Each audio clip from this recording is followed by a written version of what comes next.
So I just want to say thanks to everybody who's shown support for the channel. And I want to begin by apologizing for taking longer to post this video than I had hoped to do so. Basically, I was just really busy this weekend. I was out of town and I didn't have any time to shoot or edit. But basically what I'm just going to go over in this video is a couple people have been asking me what my other cars are and what I do for a living, how old I am, etc. So I was just going to cover that real quick. It's going to be a really short video this week, and then I'm hoping to cover cars and coffee this coming week, and then some track events the following week. And then hopefully some upcoming stuff for the channel will be point of view videos, where I'll cover things like the performance shift and how that works exactly on this car, at least for the automatic, and then some other small things with the car. And then after that, we'll see where I go from there. If you guys have any suggestions, just go ahead and post them to the comments and let me know if you guys want to see anything specific or if you guys have any other questions. So let me just start off by saying a couple people were commenting like, oh, are your parents rich? Oh, are you some son of an oil baron or whatever? I wish it was that easy. I wish like my life the whole time, you know, was just full of financial stability, but that's not the case. I started my cars before this. My very first car was actually a Toyota 1990 Camry. So it had 180,000 miles when I first got it, and till this day I still own it. It was the car I've been driving probably the most. I had that car up until about 3 years ago, or about now like 2.5 years ago. It was my main car. It was the only thing I had. Following that, I ended up purchasing a Lexus IS250 2006, and that was used as well. I bought it, like I said, about 2.5 years ago, and now that's the car I use most for driving on the daily. Unless it's the weekend, I drive this car, or like I'm doing stuff that's not work related, I'll be driving this car. Otherwise, it's Lexus. I have about 180,000 miles on that car, and like I said, I bought it used. And then this is my third car. So this is actually the first brand new car that I've ever bought in my life. But it is not the first car loan that I ever pulled out. The first car loan was for the Lexus.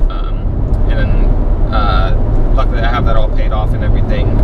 And I bought that shortly after selling my business, which I'll get into a little bit later. But yeah, so besides this car, those are the two other cars I have. There's one other car that I have. It doesn't actually run right now. Or I mean, it turns on, it turns over, but it's not functional. It's a old school '67 Mustang, which I inherited from my dad. Maybe if things, if I keep on doing these videos and everything, I'll hope to post some stuff about doing that car, and like I'll make it a project car for the channel if people are interested in seeing that.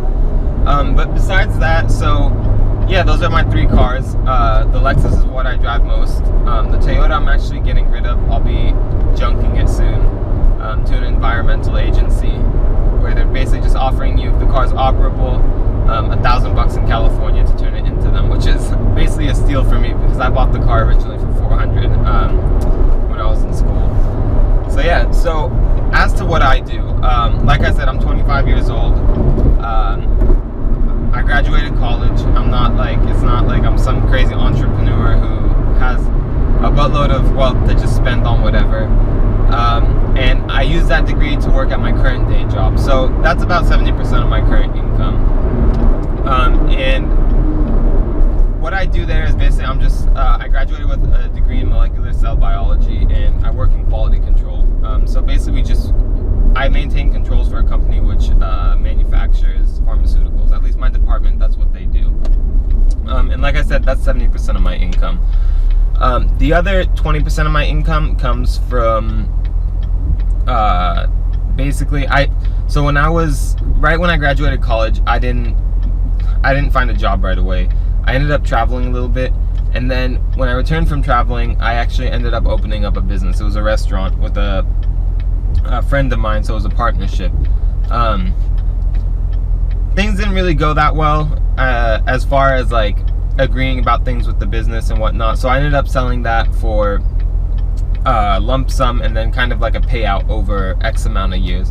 So that money is what I use to kind of spend on things that I enjoy. So for example, this car, the money that comes from my day job is mostly saved. It's just used on smaller expenses, and then, like I said, the money coming from the business, the sale of the business, is what I use to buy things like this, because I know it's like a guaranteed income. It's not something that's variable for me. And then the last form of income for me is actually investment. So I have a small portfolio in the stock market, and I do investing, just mostly swing trading. And that's where about 10% of my income comes from. And that 10% is kind of variable. It's not always 10%. It could be greater. It could be less. And that I use for things that, you know, it's just like a one-time purchase. So like, for example, this car, I bought it, I pulled out a loan for it. The money I use to pay for this car comes from the business. It's guaranteed. The wrap, for example, was a one-time payment. I use that from things like the investment. So that's kind of how the breakdown goes for my, I almost got in an accident. I don't know if you guys saw that, but anyways, yeah, so that's how I'm able to make a purchase like this, and kind of be comfortable about it.